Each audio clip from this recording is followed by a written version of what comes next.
Ndodhemi në Bashkinë e Lipohovës, ku ka përfunduar me sukses gjithë procesi i numërimit të votave për subjektet politike për zgjedhjet e 11 majit, ku ka kryesuar Partia Socialiste me 1231 vota, ndërsa Partia Demokratike ka marrë 768 vota. Procesi i zgjedhjeve, po themi për parlamentin, ka shkuar normalisht.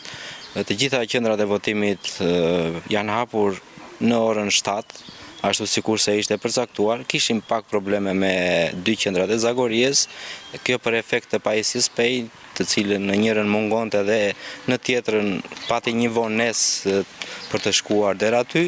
Gjatë gjithë ditës procesi ka vazhduar normalisht, nuk kemi pas asnjë problem.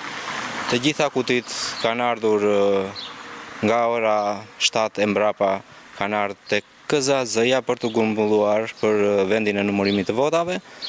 Kemi filluar në orën 11 numërimin e votave, kemi vazhduar deri në orët e para të mëngjesit, rreth orës 6, dhe kemi mbyllur plotësisht procesin e votimit dhe të numërimit. Çdo gjë ka shkuar normalisht, nuk kemi pas asnjë incident.